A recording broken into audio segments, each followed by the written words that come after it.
I'll tell you a tale today that I happened to come across one day as I was waiting patiently for a haircut in a magazine filled with oddities.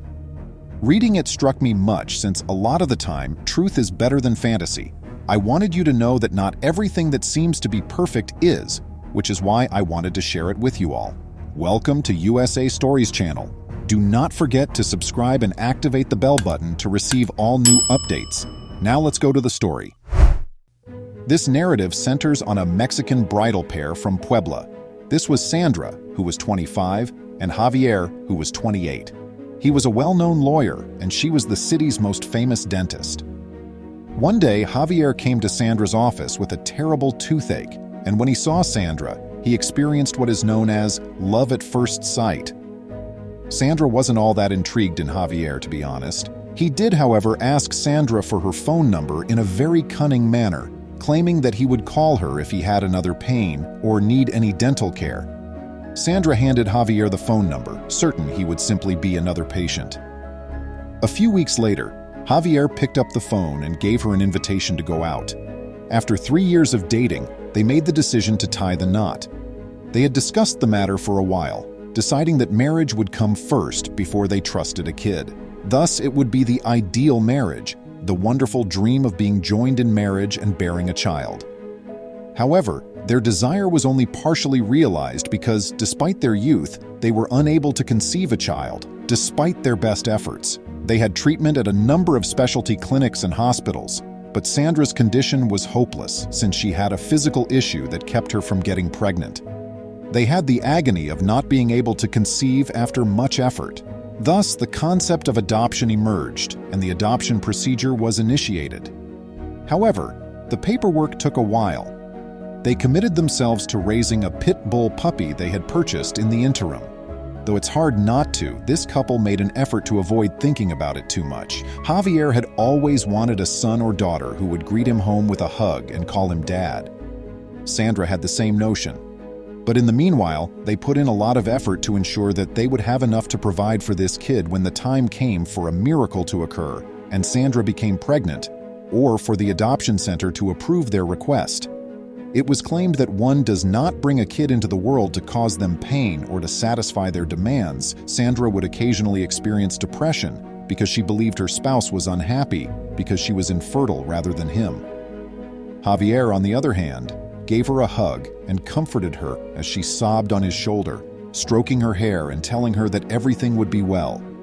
"We will be able to have our child when the time comes. Perhaps existence has spared us to love an isolated creature, and as a result, we are unable to procreate." She calmed down after giving him a hug and feeling so supported. After some time, company started to move in an amazing manner. Sandra was unable to handle the workload by herself, so she had to relocate the office to a clinic with additional dentists. Sandra developed a partnership with 5 other dentists to open this clinic, which had the capacity to see up to 30 patients each day. It was a fantastic business. A few years later, they made the decision to relocate the dental clinic to another city. The business was so successful that Javier was forced to leave the legal practice in order to focus on overseeing one of the branches. During one of their excursions, they stopped in Central Park for ice cream. They saw a girl, maybe 12 years old, in a wheelchair asking for charity at the park fountain wearing a ragged red outfit. Sandra was informed by Javier, "See what life is like." To make matters worse, the individuals who already have children don't want them or leave them, and we are trying to conceive in order to give him all he deserves. Sandra and Javier headed to the little girl's location after purchasing a similar kind of ice cream to the one they were already enjoying. The girl said, "Are you so kind as to give me some money, or if you have food, I will receive it," as they got closer. Saying, "Look, baby, we brought you an ice cream." Javier approached. The girl began to weep as soon as she spotted the ice cream. Sandra inquired, "Why are you crying?" upon witnessing the scenario. "Is there a pain?" "No, ma'am," the woman said. "It's just that it made me remember my parents, who, when they came on a trip, would bring me an ice cream similar to this." After analyzing the girl's statement, Sandra concluded that indeed her parents loved her and that in order for them to have the means to purchase ice cream, they must have been a typical family. "What is your name?" inquired Javier. In response, the girl said, My name is Maria Jose. And why do you need to beg? Where are your parents located? Maria Jose started to cry as a lot of memories flashed through her head. We lived in a big house, she said to them. My mother Rosa, my twin brother Carlitos, and my father Fabian. My father had a sizable business that produced prefabricated homes. We were content. Because my brother and I are twins, we studied together at school. Nothing was lacking for us. My father owned a large, exquisite blue vehicle. We were on vacation in the city one day when our vehicle collided due to the carelessness of a drunk driver. My brother and my dad perished in the depths where we were thrown by the collision. The doctor informed me that when I woke up, I was unconscious. The fact is that I don't recall much because of the severe brain injury I had in the accident, which also caused me to lose some movement in my small legs. The doctors released me once I recovered. I haven't been able to go back to my hometown since I can't recall what it is, because I don't remember much. I've been living in this park for almost a year now, thanks to the generosity of others. To be honest, this is the first time I've communicated my tale to anyone. Whether Maria Jose was telling the truth, Javier and Sandra decided to assist her after paying close attention to the narrative.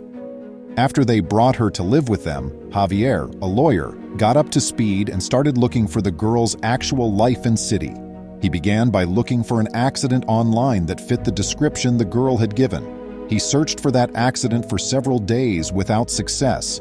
He then proceeded to the city's officials, and, surprise, they were brought to the location of the wrecked truck. After looking through it, he discovered several cards that belonged to Maria Jose's father and contained the factory's name, address, and city. The young lady was being honest. When he arrived at the location she had indicated for the factory, he discovered that Maria Jose was living alone with her parents and that the manager was still in charge of the business. He got in touch with them, told them the tale, and said that Maria Jose was their sole heir and that he would take her back to her life and home. He told his wife and Maria Jose the news as soon as he arrived home. They found it hard to believe. They then prepared their belongings and set off to find the girl's residence. Maria Jose's home looked enormous and exquisite when they got there, but it was already partially covered in dust and grass. Maria Jose said to them, "I appreciate your assistance. Would you want to move in with me in this house as you accepted me when I needed it and I don't have a family? See, I don't have a family. Rather, you are my new family." As Javier and Sandra met eyes, they knew that what Javier had told to Sandra years before had come true. There they were, bringing joy to a lonely little child. How did you feel about this narrative? Was Javier correct to assist Maria Jose, or ought he to have let another attorney handle this? I appreciate you seeing. Please remember to subscribe to our channel, give us a thumbs up, and turn on the notification bell so you won't miss any of our videos. If you enjoyed the tale, the next video that plays on your screen will probably move you too.